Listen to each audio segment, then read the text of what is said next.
Well, I guess it started with Napalm Death. You know, they were pretty much one of the first bands in the world to play the way they do, and like they influenced most of the other bands on the label, as well as all the grindcore bands in the world, really.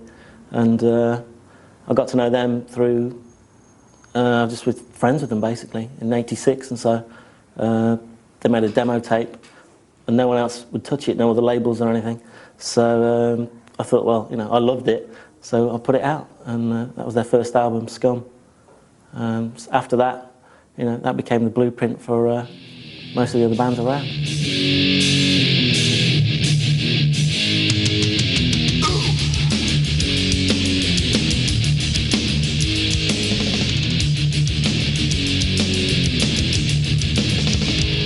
This is Napalm Death on what we can say a Tuesday afternoon in Birmingham by the canal. As you can see, great setting, chuffed and weakened at the same time.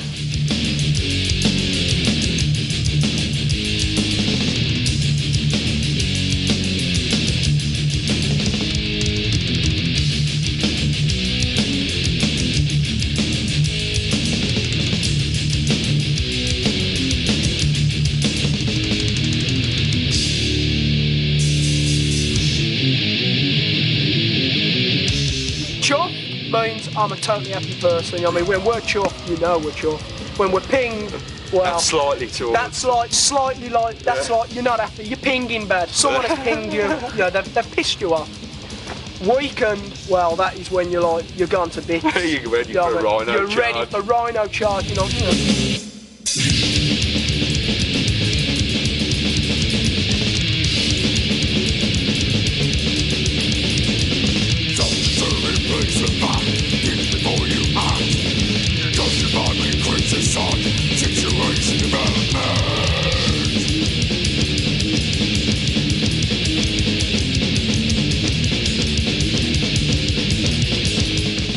I was in Terrorizer. I was in a band called Righteous Pigs. We just sort of met them through like tape trading, I guess, magazines, and just writing and sending tapes and just saying like chuff with napalm and stuff like that.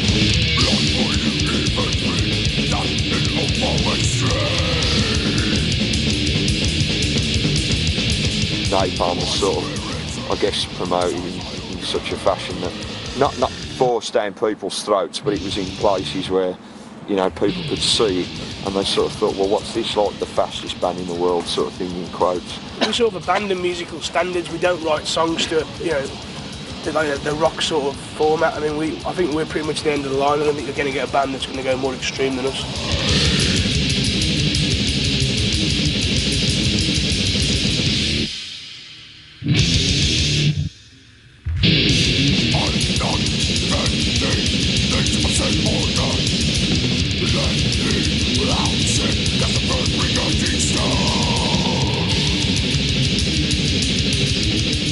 My dad, he got me into this sort of thing, you know what I mean, starting from the early extremes like Motorhead and stuff. And my dad, like, he understands everything about napalm, you know what I mean. He doesn't just like it just because, you know, I've taken active part in the band. He actually is into the music sort of thing, and he understands it. My dad doesn't understand it. He never will. Yeah. He'll never understand it. Well, his comment is, turn it down, turn that bass down, that's stupid. Yeah, what sort of vocals are them?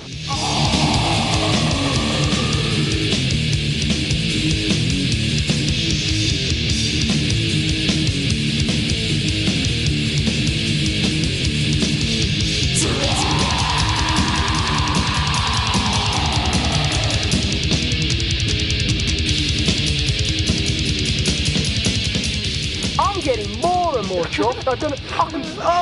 I'm feeling something inside. I don't know what it is.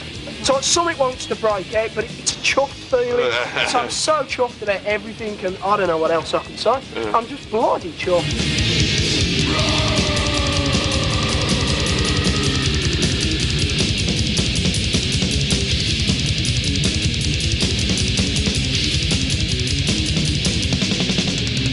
The music we play, I mean, it's. I don't think you can get any more extreme.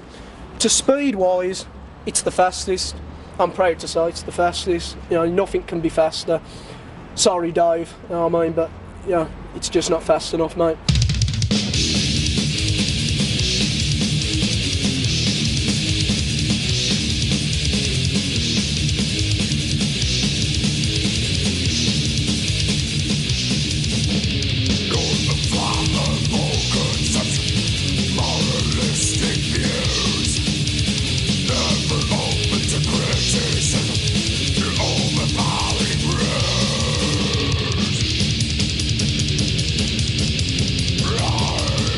never going to be any hint of melody in Napalm, you know what I mean?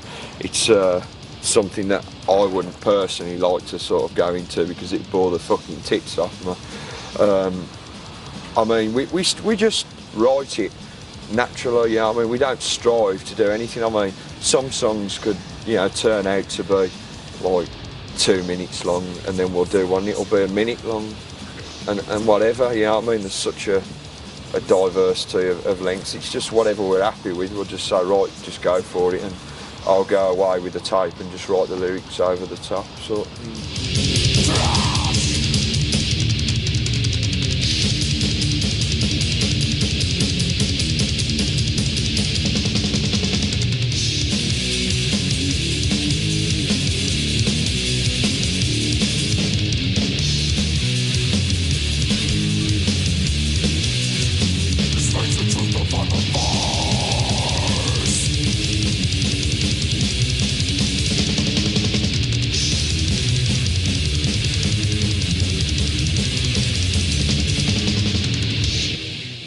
People just are more interested in restraining themselves these days instead of going fucking mad, like. And you just lose a certain amount in the music if you do that, I think.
I'd say things have got a lot more aggressive music style. No, it's you know, the songs are a lot longer, but that doesn't mean, you know, anything's changed. So there's a lot more going on with the songs now. Whereas before, we'd be doing, like, the average song was anywhere between 30 seconds and a minute. I mean, well, you can only fit so much into that, you know, but now we've got songs up to, I guess, 3.5, 4 minutes, which I guess is going to be the maximum. I mean, we can fit a lot more into that nowadays, and there's just a lot more going on.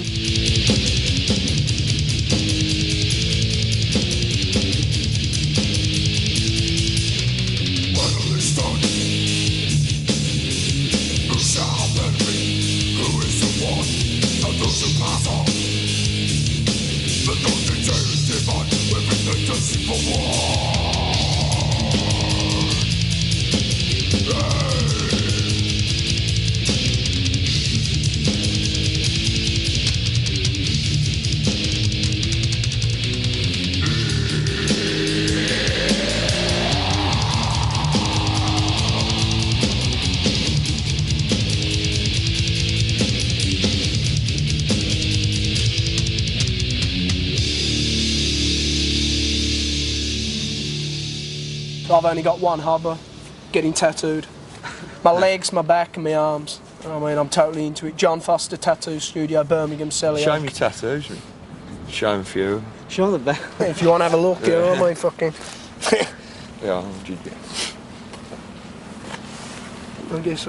No, this is Punk, this one on the back. Guess like my arms.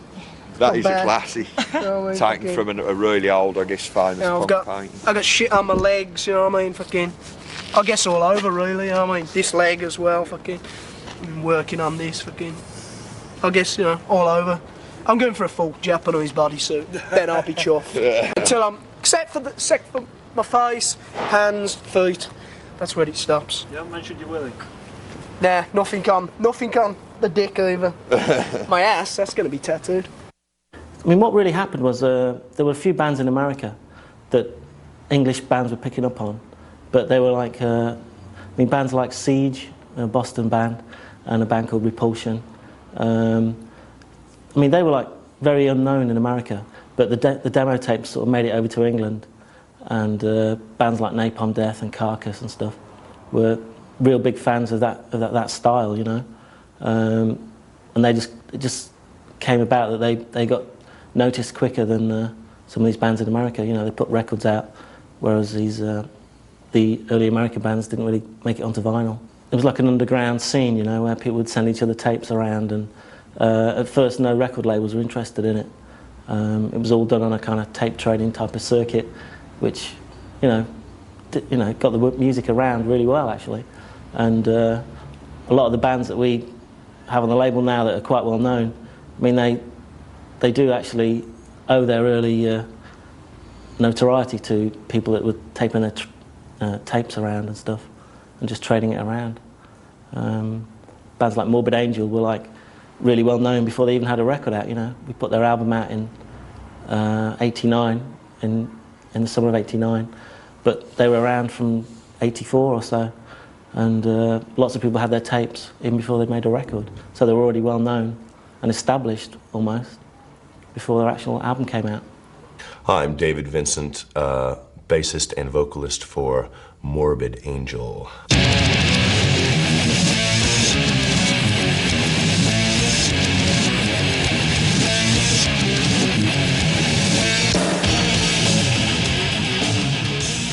By the time that we got to the concrete lineup, which we have now, consisting of myself, Pete Sandoval on drums, and Trey and Richard both on guitar, this is really the prime Morbid Angel lineup.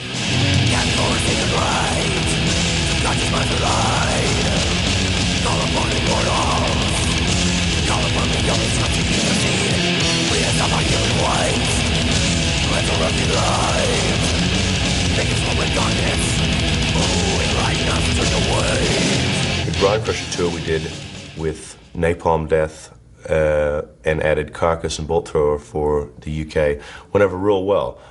It was our first European tour. It gave us a chance to be exposed to European audiences, and it gave them a chance to see us for the first time. And I think, although we didn't make an awful lot of money, really didn't make a lot of anything besides got sick and got pissed every night. And Napalm Death are just a bunch of crazy guys, man. I've never toured with any band that is more intense than they are. They're just incredible.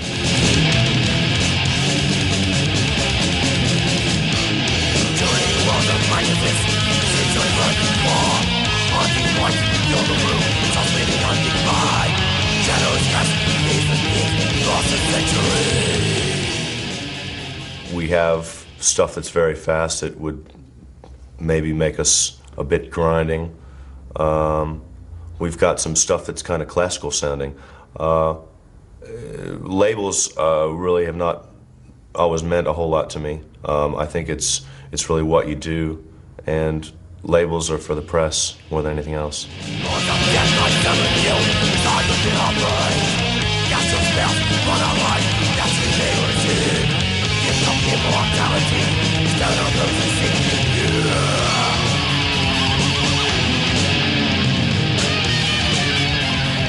We shot a live video out of a lot of footage that was taken on the Grindcore tour, predominantly at Rock City in Nottingham, and we put a video together for the song Immortal Rights, which is the first track on Altars of Madness.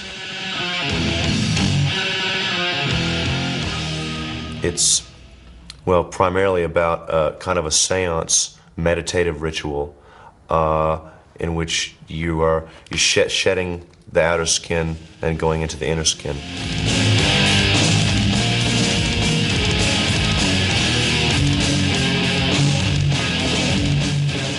I've been accused of all kinds of things in my time. Satanic is just one of them.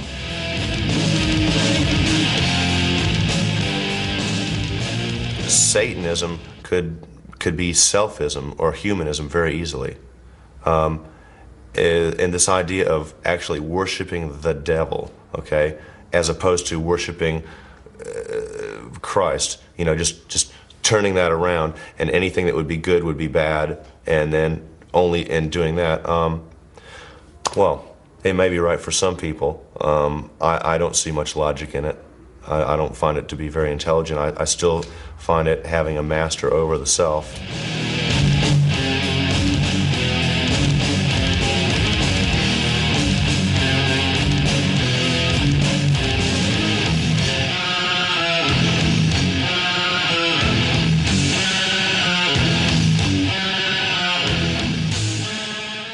I think the planet is headed for quite an uproar. Both, well, really resources are getting used up at such a quick rate. We have such a population explosion, and I think actually I think the world is really starting to wake up in a lot of ways.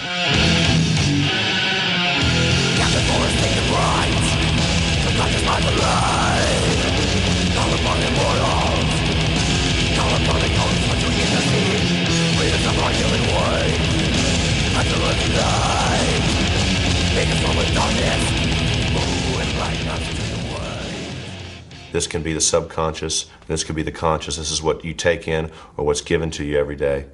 And this is what you think in response deep inside to what you see. And this is the room that you have to live your life. And you can live your life as a complete raving lunatic and idiot, or you can live your life as a total mainstream flowing kind of person. And for the most part, I tend to live my life over here, but I know the rules of this game, and I can kind of float myself over this way and do what I need to, and then kind of go back to where I feel more comfortable.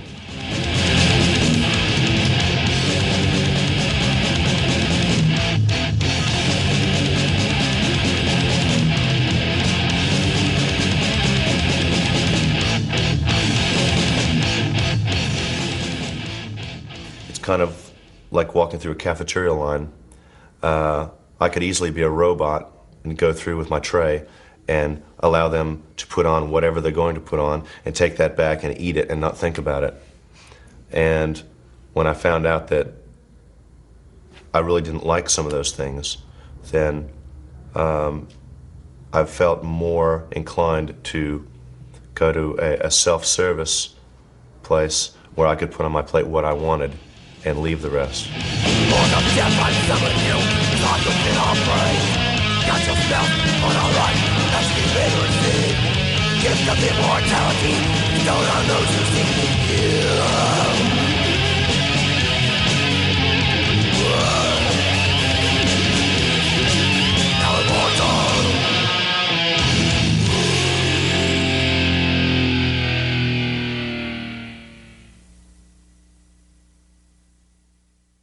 But Morbid Angel were a bit different, really. I mean, they were one of the first American bands that we signed, and they were also one of the first bands that we signed that were totally involved in the death metal scene, you know, especially the one in Florida, which is you know, happening right now. There's tons of bands there who came out of that particular scene. Well, the grindcore scene is kind of like, it's all mixed in together. You've got like some of your hardcore people still, you know, that are into punk and stuff, and they like grindcore a lot. Then you have your people that are into the heavier thrash stuff that, you know, like grindcore too. So it's kind of like a crossover type thing.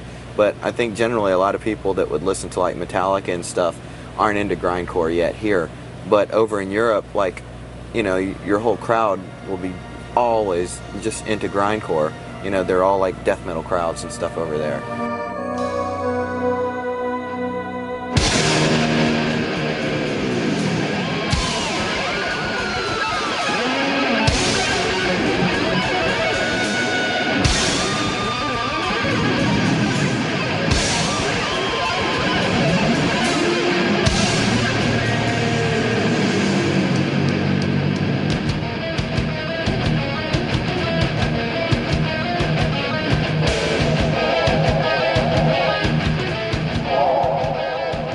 A lot of bands have been using keyboards in the studio and like live tapes and stuff like that for a really long time.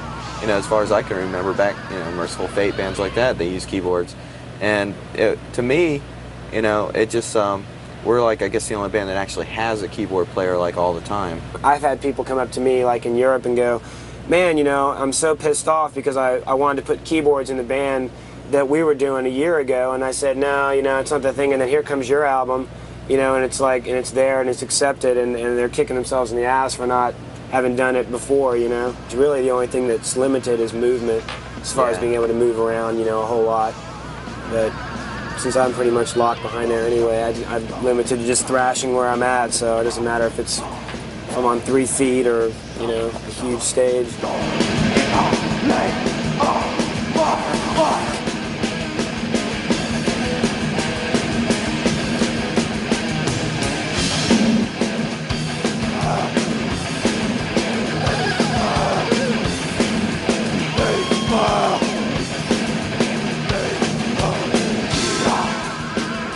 I used to play Morbid Angel, and that was like back in 84 to 86, you know.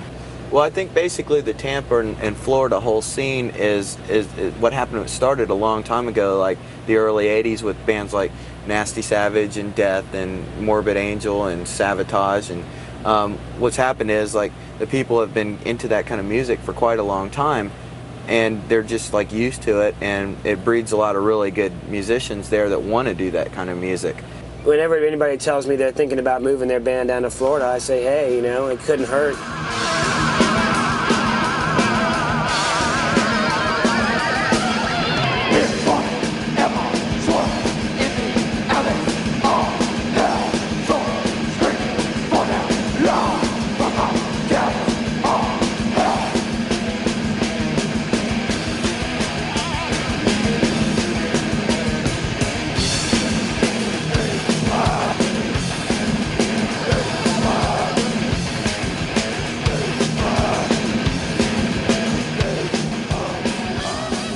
Nocturnus is trying to get into the fantasy fiction with the evil, but also in various locations, you know, and any kind of bizarre locations we can like come up with and create a sonic image of that, you know. Our songs are more like short stories, and they're all kept at a very fictional level, to where it's like, you know, somebody can't actually go out and, you know, build a time machine in their backyard and go back in time, you know. I mean, it's like when you have some bands that are talking about sacrificing people or whatever, you know, it's like, you know, people can actually go out and do that stuff, and that's where, you know, it gets, there's the line that you draw between, you know, real life and fantasy.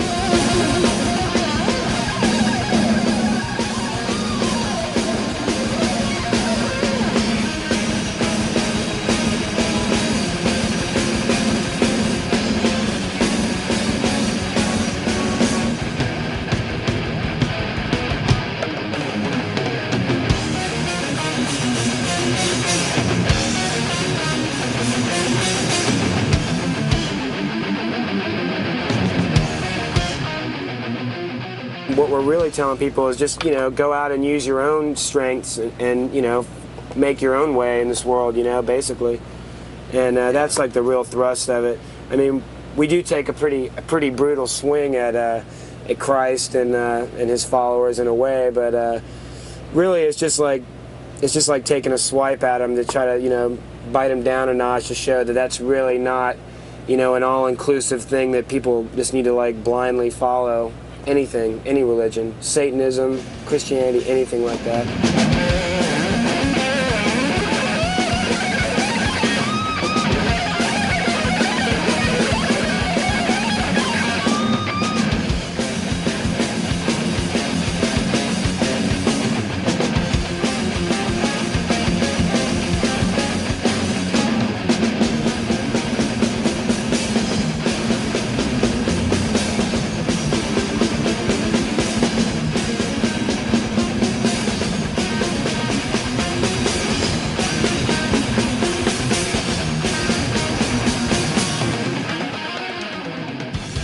There's only so fast you can play, and there's only so heavy you can be without it all sounding the same, or without it just being a blur.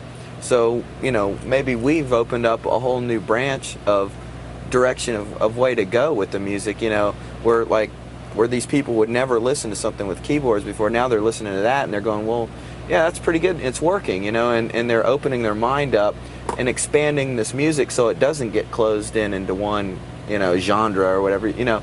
It's just like, as long as it keeps expanding and bands keep experimenting and doing different things, it's not going to die out.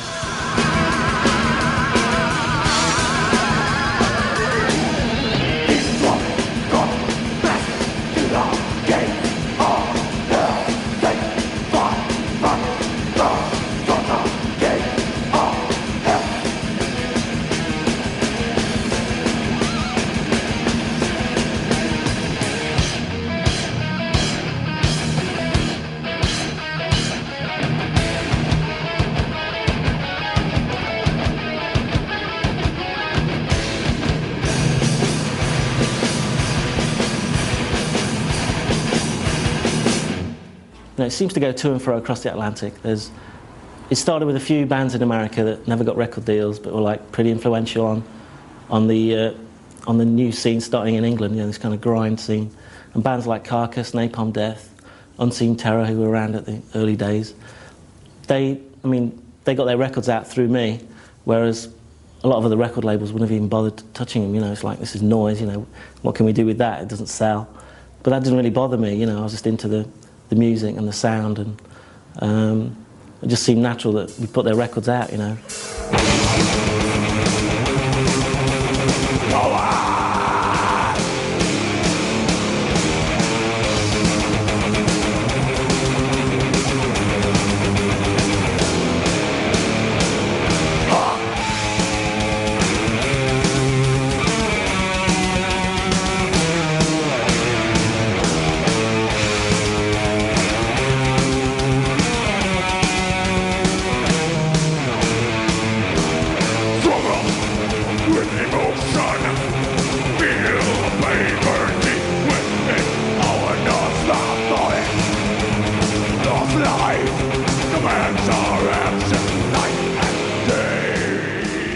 Some bands you can put in categories, but I think it's silly trying to put people who you're not too sure about into categories.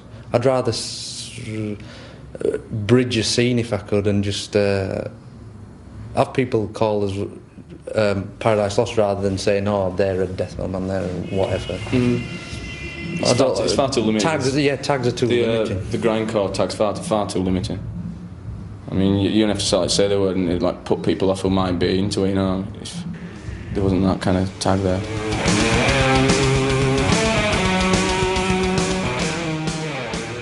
With the newer stuff, we try to put the melody and songwriting back into this kind of music because it's losing it.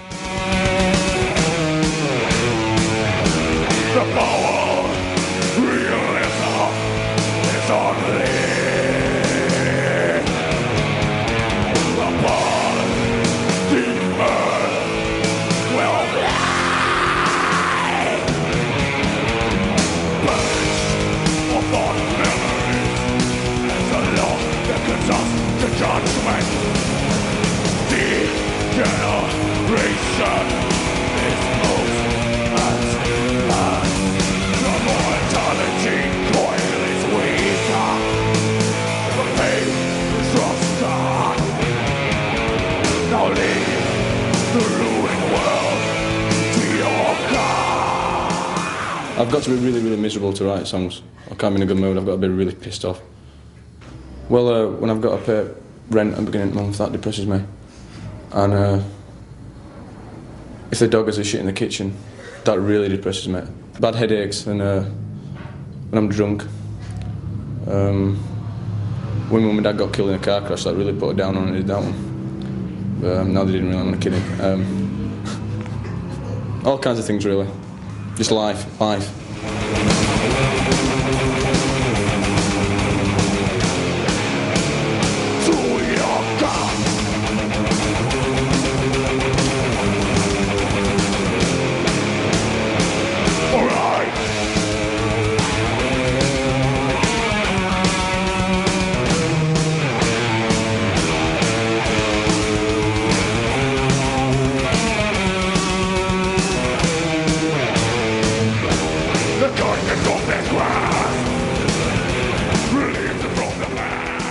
I don't want to get throat cancer.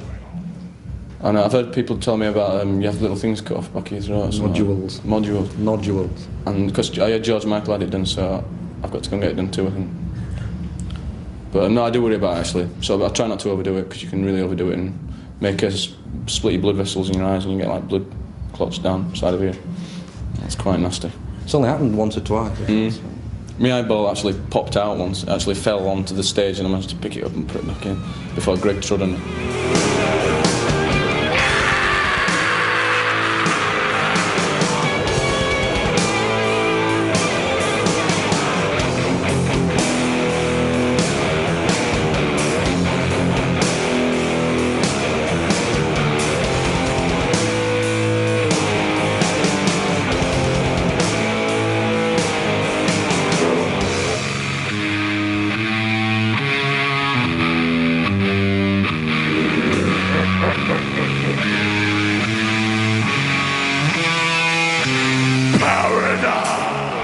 Milton's poem, Paradise Lost, is about the confrontation between good and evil. I used to worship the devil in 1982, and I used to have upside-down crosses painted on my bedroom walls. And they worshipped Venom. I worship Venom, and Satan as well. One and the same, I suppose. Yeah, I suppose so.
Feel sexy after sexy our shows. And moist. And moist. Warm. And you know, fluffy. And direct. With a touch of sweat. Direct. But apart from that, pretty damn moist. Grind can be defined as a death metal with a thoughtful edge.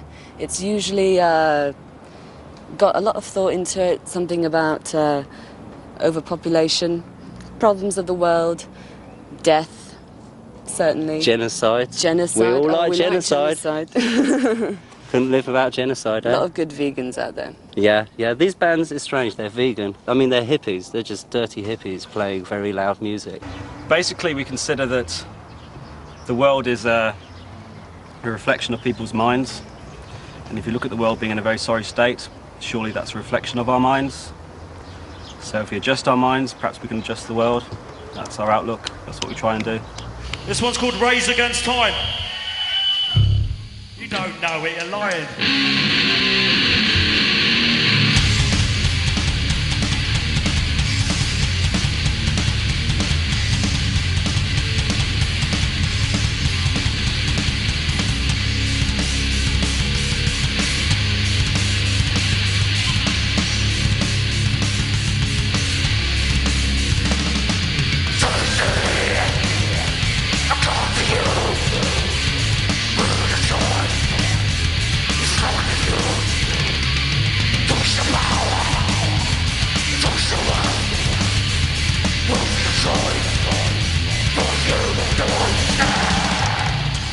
Grindcore's only it's a shame that things have to turn into fashionable orientated. It's a shame.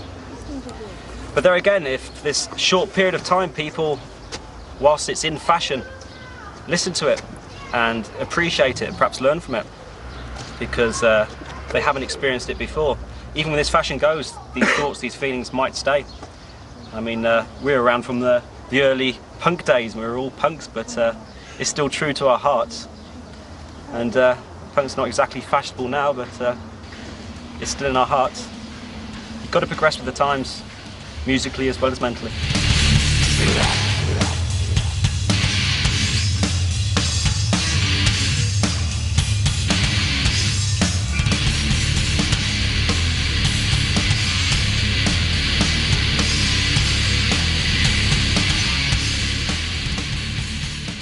you don't want it too accessible, otherwise people are going to hear it once and think, yeah, I've heard that, I know what they sound like. You need people to listen again, and that way the lyrics will come into play if they bother to take further interest. Just keeping the guitars at the right level of dirtiness, really. You don't want it too clean at all, otherwise, yeah, we're going to end up sounding like Bon Jovi or something ridiculous. If I write a riff, I'm never actually satisfied with it unless it actually makes me feel a little bit uneasy or something like that. Unless it evokes a real reaction in me, I can't see the point of playing it to people, really.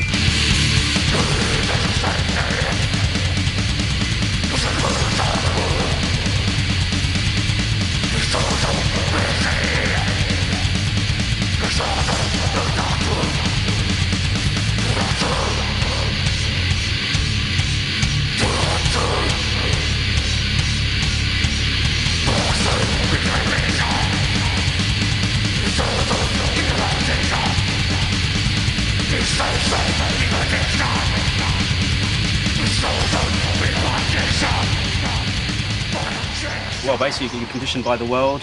Racism, how we consider other people, how our parents consider ethnic minorities is rubbed off on their children.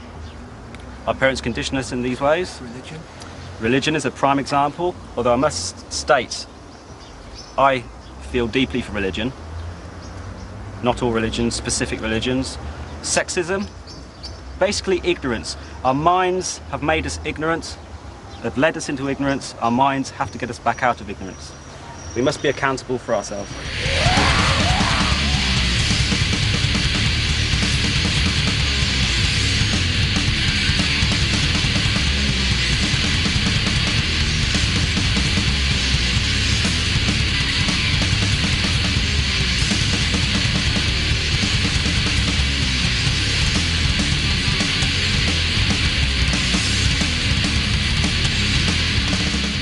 I must stress that nothing we do is drug-orientated in any way. We just simply, that is restrictive. This is a totally pure state of mind that we're trying to achieve. Not influenced by any means of drugs. That's restrictive. That's escapism. And we have to be realistic.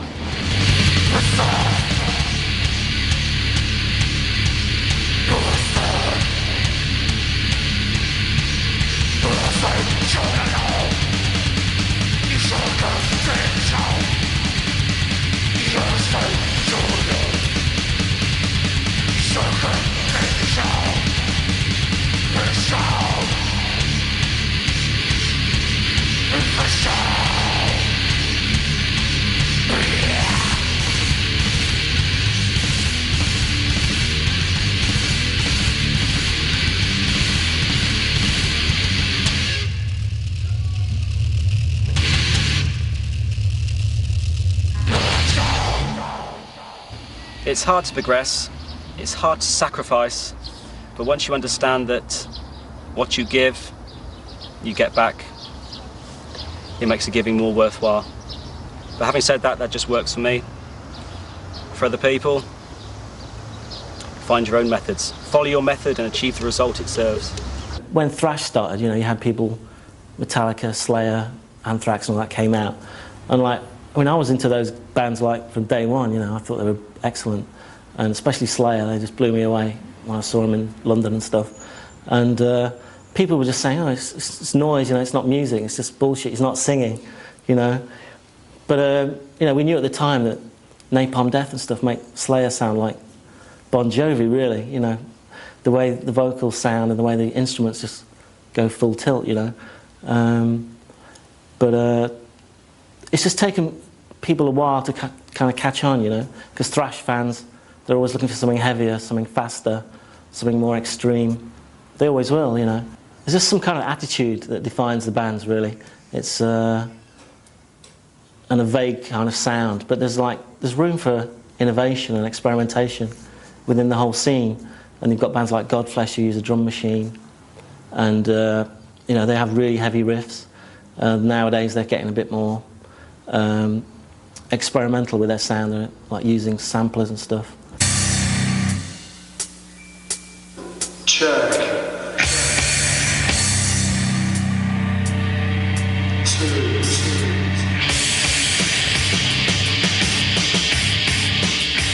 I'm Justin Broderick. I'm guitar and vocals for Godflesh. I'm Paul Neville and I play guitar for Godflesh, and this is Los Angeles. And we're about to play the Country Club, California, Los Angeles.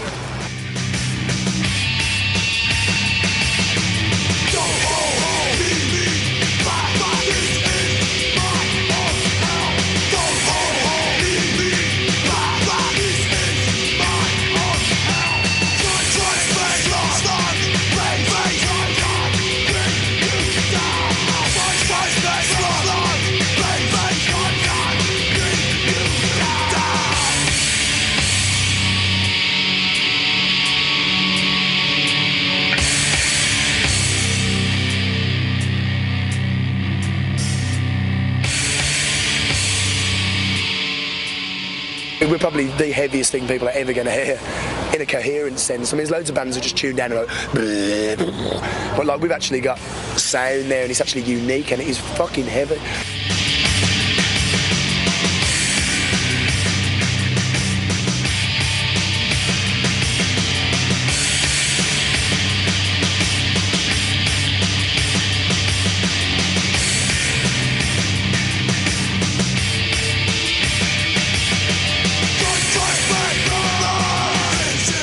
We just present people with a lot of harsh, vivid visuals that we can relate to, of things we really like, and then just present it to people we amalgamate all this stuff and then just shove it in people's faces and say, oh, what do you think? And we're not saying to people, think this, we're saying, what do you think? So we're trying to provoke a reaction.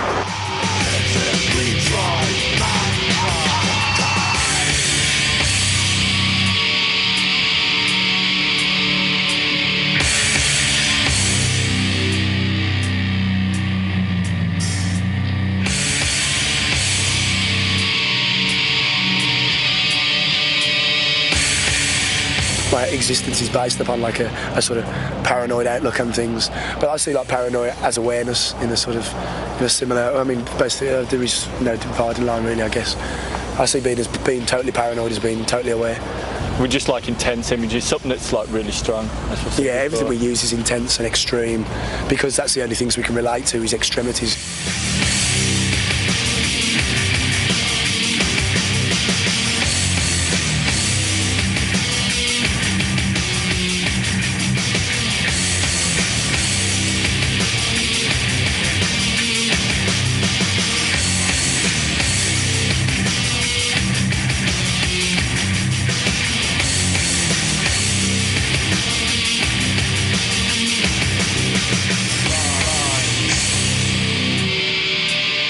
The press in England, yeah, has been really, really favourable, and in Europe in general. The press in America is probably even more favourable, I think, in a way. I think we're getting better press in the States. We're getting better received.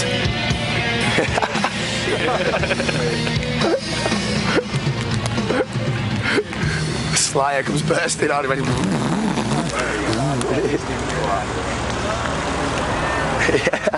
That's all right. It's good. Slayer just burst in on it. It's pretty cool, that, isn't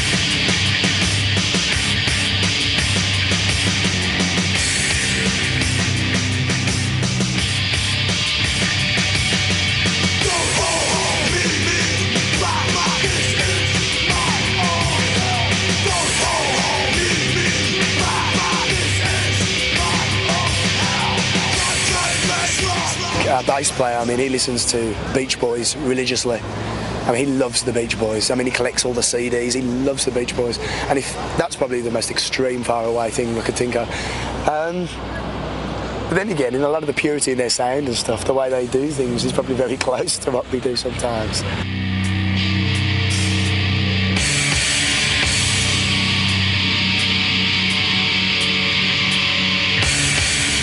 We played with Killdozer once. I don't know if you're familiar with people are familiar with Killdozer, but we played like a lot louder than Killdozer, and we played with like something like 8,000 watts, total full power. And we know of one person in the audience who actually lost their hearing that night totally. There was apparently a couple of women who actually orgasmed through the volume.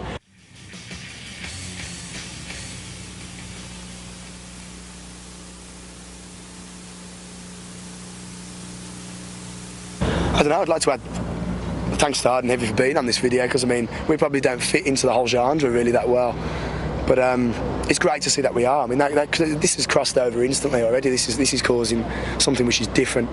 And something to add is just for people to start appreciating and opening their heads to something unusual. You know, for people who just solely listen to metal who are watching this video, I'd like them to listen to Godflesh and just appreciate something which is more mind-numbingly heavy. So if people want heaviness, and they've got it here. I mean, there's nothing heavier. But we're not saying that on a sort of, we're the heaviest band in the world. We're not going for that angle. We're just going for, we're Godflesh, and this is what we do. The noise. The power. Definitely. The feeling up the back of your spine. It does move you. It's psychedelic in a sense, you know. It does change you. I think it changes your inner rhythms, definitely, and it stays with you for a long time. It's good stuff. It rings in your ears for a while, that's for sure.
it just kind of happened.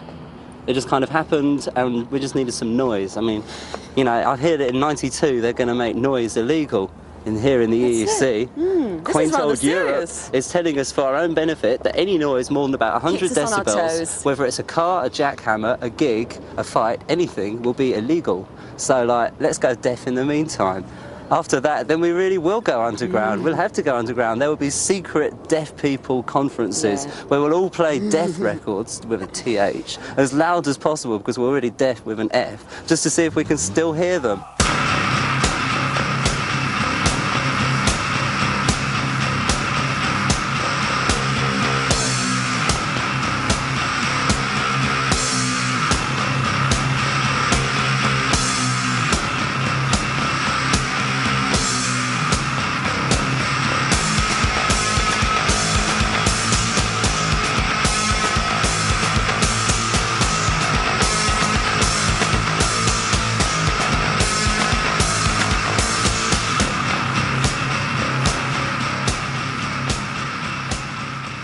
Our audience should we want them to experience something extreme.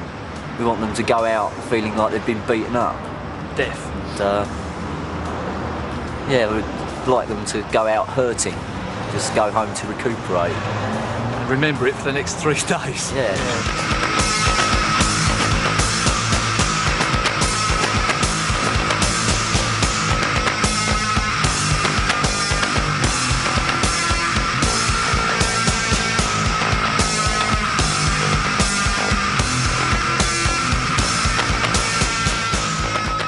There's a lot of discussion about it. A nice idea it would be to tear gas people, play at sort of ridiculously low frequencies to make them shit and vomit, and then sort of blind them with sort of incredibly bright flashes, and then let them go home after that. It wouldn't be very popular. It's a nice idea, though. but it'd be very difficult to do, and I think you'd run into trouble with the health and safety people.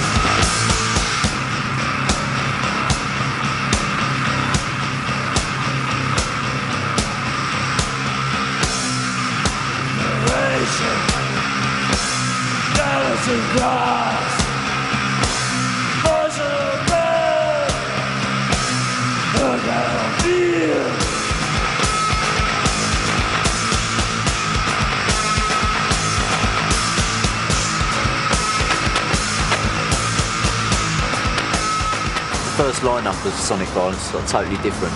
The bassist had a very unusual sound. He had a low rumble with a lot of treble clang in there and a good snarl in there as well. And he left and moved up north.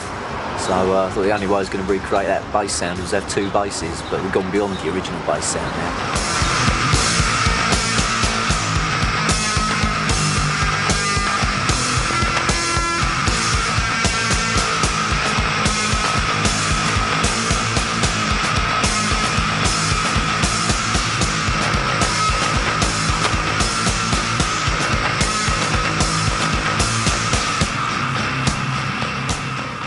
I think there's a lot of bands in the thrash sort of sphere and in the death metal sphere. There's a lot of bands that are playing very, very similar music, and none of them seem to be leaving themselves sort of anywhere to develop out of that. But I think we don't really fit into any category, really. People always have a great deal of difficulty in pigeonholing us. So I think, you know, we can take it anywhere we want. The only thing we want to do is never lighten up what we're doing, always try and make it heavier and more intense. You can't pound people into the floor with guitar solos.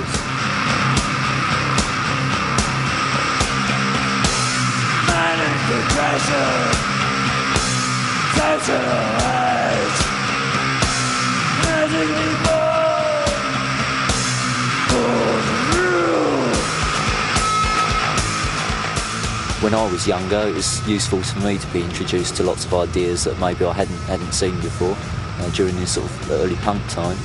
That was very beneficial to me. I learnt a lot from sort of bands like Crass, sort of people like that, sort of discussing things with them at times, and made me think a lot, did me a lot of good, and hopefully we'll be able to pass on the same kind of process to people who come and see us.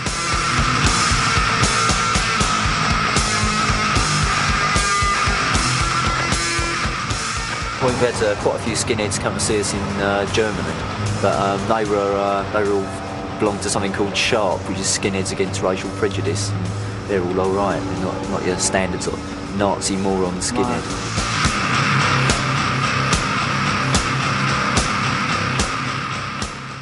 Life in general was something sort of tedious and a bit wishy-washy, which I think most of sort of existence is. People are just too content to just go and sit down in front of a video, and it's just slow death waiting to die. People should get out and do something with themselves.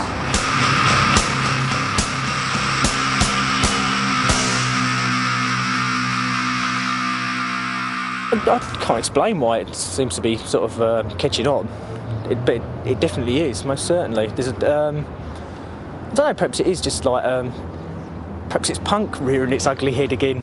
Bolt Thrower, another bunch of Brummies from our Birmingham area, and they were on another label before they actually joined Earache. They put a record out on Vinyl Solution, and that's a London-based record label. That was their first album. And after that, we picked the band up. They've done 2 albums so far, Realm of Chaos and War Master. They're getting really, really popular now, mainly because the imagery they use on the record sleeves is pretty over the top, you know. It's like for the first album we did by them, Realm of Chaos, they used a company called Games Workshop, who are based here in Nottingham. They do fantasy games, you know, that are role-playing games and stuff like that. And Bolt Thrower actually took their name from one of those games.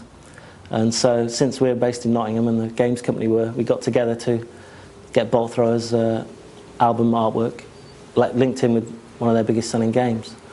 So we used their artwork, and that helped promote the band a lot, you know. They got a big following because of that, I think. We're at the National Army Museum, that's a Bofors gun, and we're Bolt Thrower.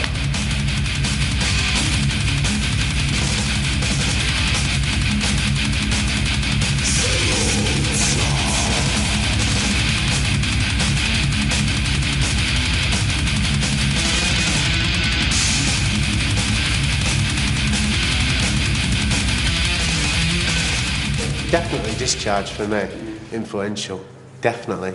I mean, there wasn't a better band in my youth for me. It's what we grew up with. I mean, like me and Baz grew up in the same kind of scene. It was like punk hardcore, wasn't it? Where and then about, was it 86, Venom and Slayer and Metallica came onto the scene, and you know, it's great. That was you know. unbelievable, wasn't it? Yeah, so you know, it was when I went and saw Slayer at the Marquee. You know, it was absolutely brilliant. Like, you know, sort of that was a real sort of influence for me. That's what, you know, that's what I wanted to do, sort of thing.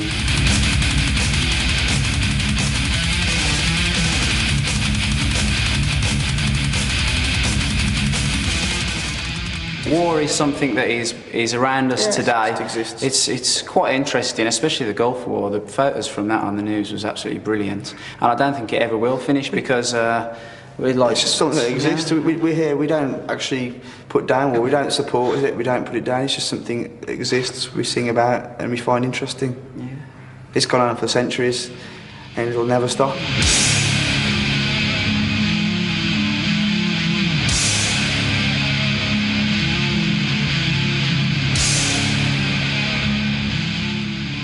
They say there's going to be a war to end all wars at a certain time in history. But as soon as that war's gone, people will be back again. Back again. There'll be little tribes again, and then it'll just go through a whole process again. I don't think you'll ever stop it. Never-ending cycle of destruction.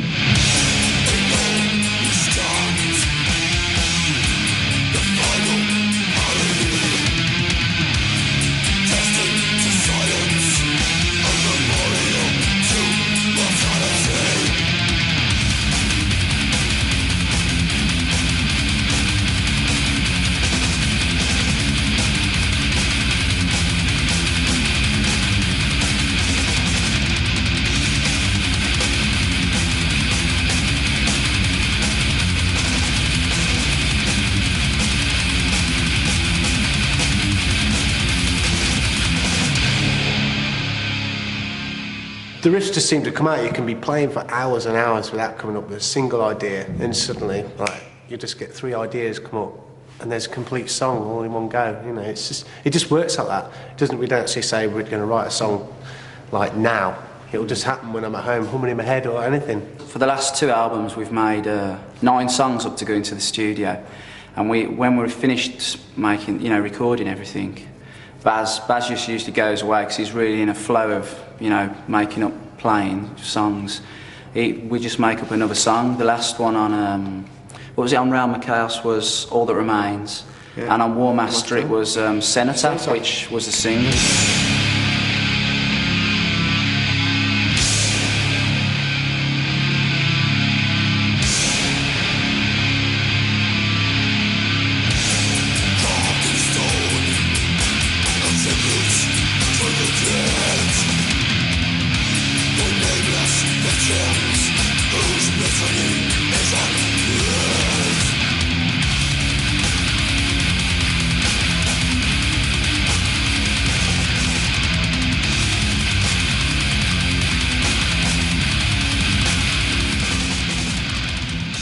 Games Workshop, they're a fantasy role-playing sort of group company. They have produced artwork, magazines, and role-playing games. You know, they got in touch with us and said, you know, we want you to base an album around one of our games. So we used, you know, Realm of Chaos, which was the best thing they really had, wasn't it?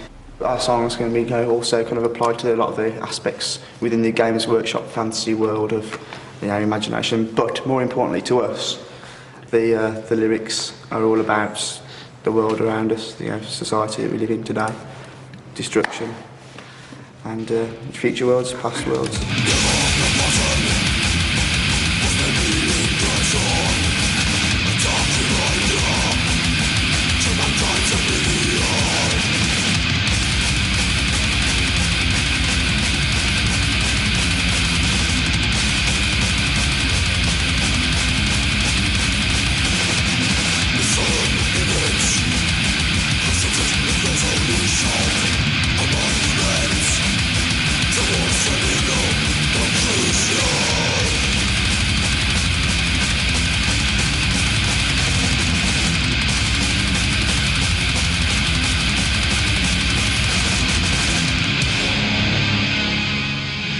Where did we record the album? Slaughterhouse in Driffield. Slaughterhouse burnt down about 2 weeks after we used it, and it wasn't our fault. Satan was not there. We did not raise Beelzebub to bring the downfall of civilization.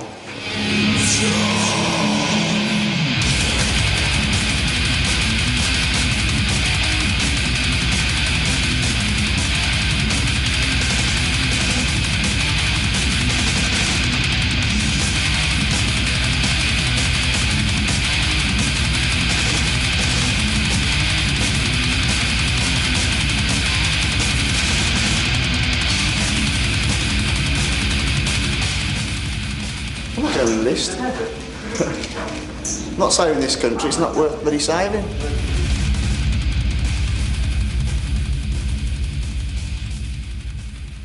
These are hippie kids that have like wised up a bit, got angry, got loud, they've got something to say.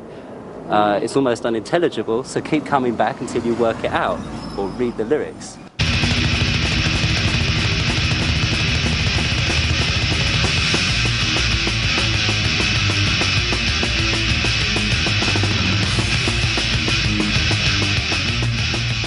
A lot of people who do check out the video and the music and stuff, and they say there's no way that these dudes can be Christians, man. It just doesn't fit.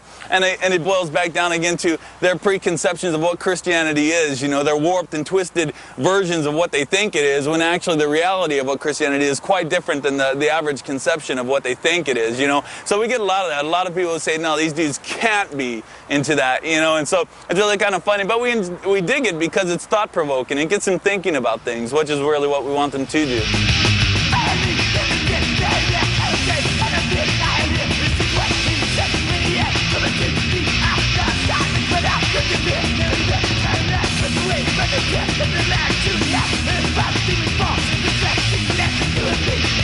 When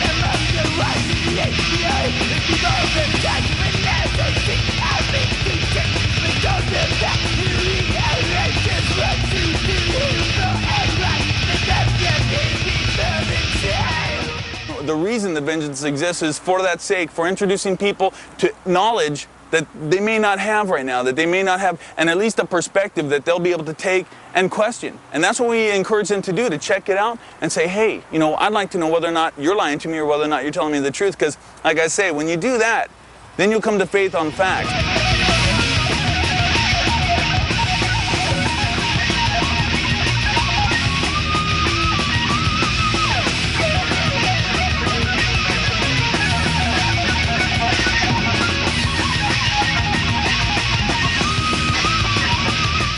You have all the different definitions, you know, you have your death, grindcore, thrash, you know, industrial grindcore, the Godflesh, and you know what have you. You know what it basically boils down to is just that which shreds, you know, so it's like, well, on if it jams, you know, whether it be, you know, anything from that, from Morbid Angel to Deicide to Vengeance to Godflesh to what have you. You know, it's just, you know, really people, what are you going to get down to, whether or not they, you know, end up using the SPX or whether they don't, if it's, you know, the gnarly vocals, what have you, know, if it's boiling down to the full-on ripping, shredding drums. I mean, you got thrash, grindcore, just a full-on ripping jams. You know, if it jams, it jams.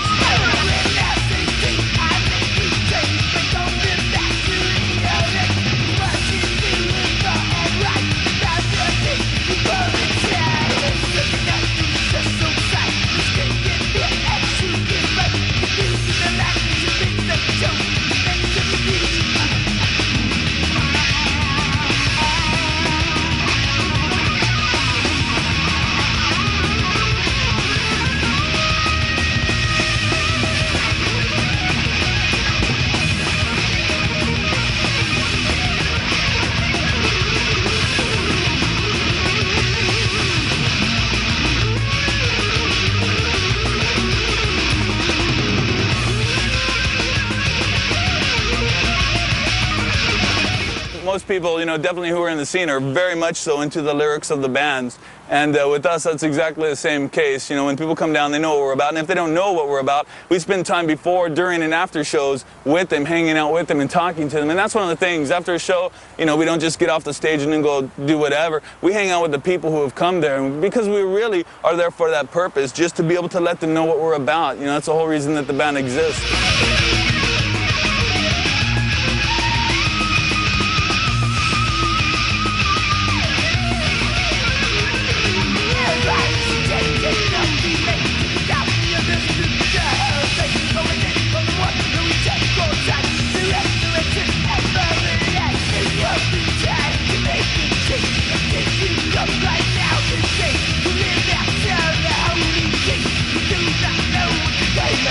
You know, I think many people have a misconception of it, of saying, well, you know, am I going to get judged because I drank some beer or something? No, it's not that at all. What it boils down to is you didn't come to faith in Christ when you knew the simple facts that he was willing to forgive you because he loved you and came to the cross of Calvary to die for you. It's not a matter of fact of him slamming you because you did this or you did that, but for what you didn't do.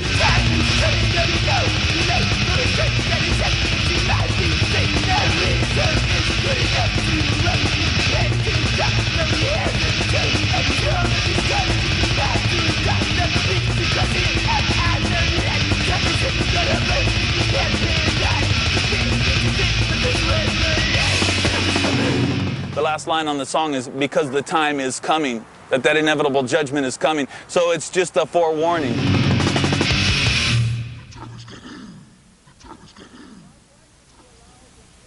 There's a whole like death metal grindcore scene happening in Sweden, which was, you know, it's probably one of the most exciting scenes in Europe at the moment.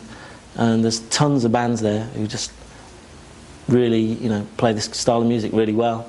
And Entombed, I guess, are probably the most well-known out of them, and also one of the first to get a record out.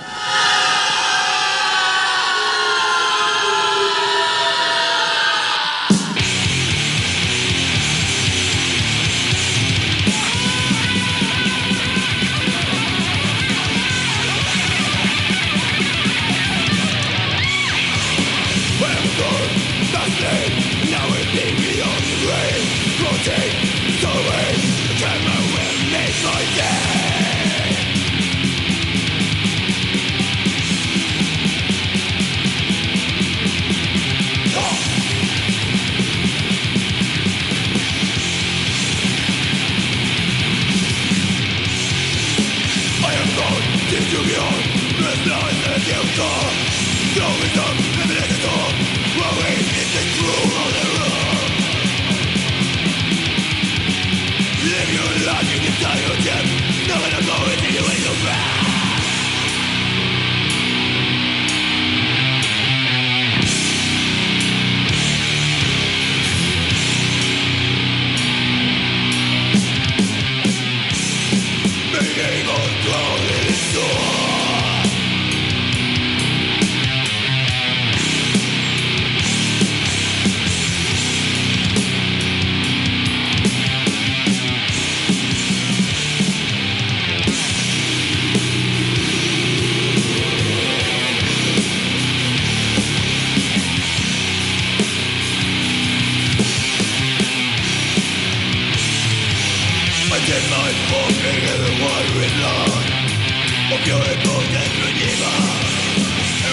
Carcass have got some like pretty strange lyrics if you read them. I mean, they're really over the top kind of splatter lyrics and influenced by gore films and splatter films and that in general, but they take it on a more real life level, you know, with songs referring to like mass murderers and stuff like that. It was 2 months ago now. We got a visit from the local constabulary here, Nottingham Vice Squad it was, and apparently they were just checking up on whether some of the album sleeves might be considered obscene or not.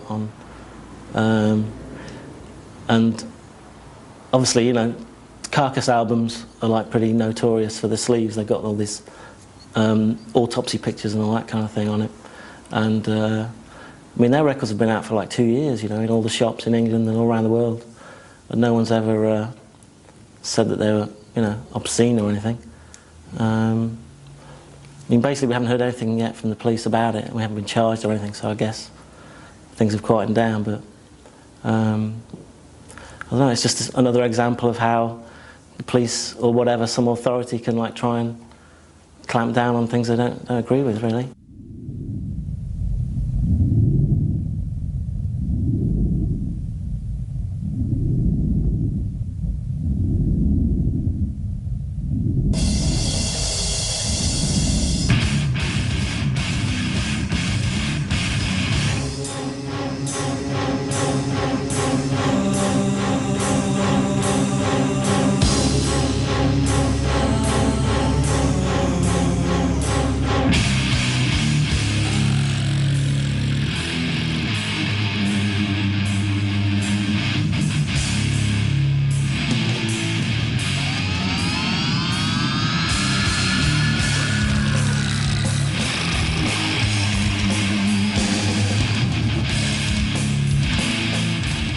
Death has always been covered up.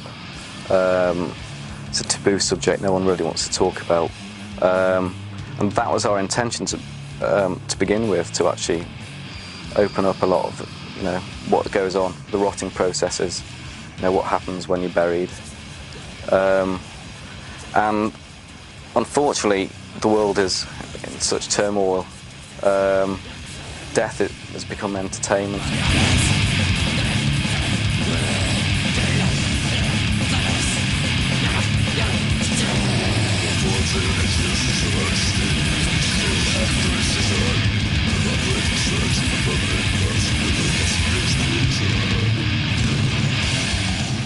The front cover of Symphony of Sickness, in the gatefold anyway, it features, you know, dead bodies.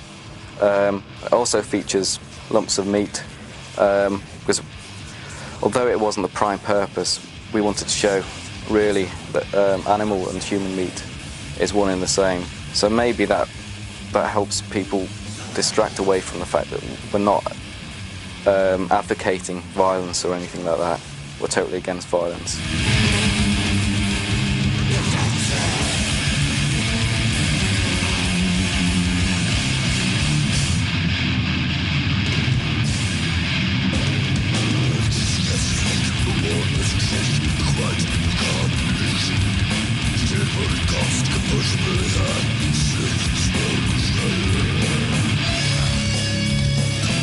No one really wants to talk about it because it's linked to religion, there's the afterlife. No one wants to know about the physical processes, such as, you know, rotting. No one really wants to know that their relatives being cut up for an autopsy.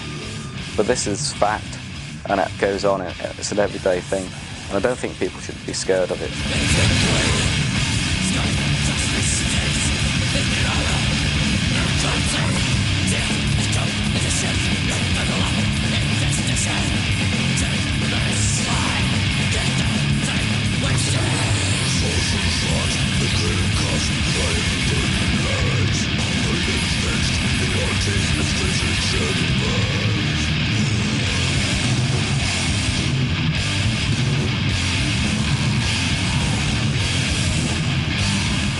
I mean, I think a lot of people are shocked when they see Carcass live or on the street or whatever, because they think that we're going to be some huge monsters, you know, talking about killing people all the time. I think there's a false impression, and they're perhaps a bit disappointed when they actually meet us, find out we're mild-mannered people.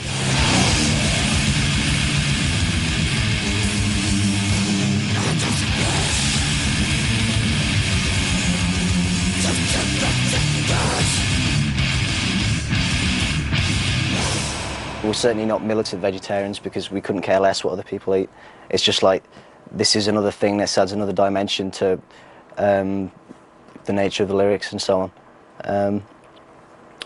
But really, when it comes down to it, we just want people to interpret it in their own way, because, you know, that's what art and music and all kinds of entertainment are about. You know, the listener is supposed to be a participant and you know, draw out whatever he or she wants to.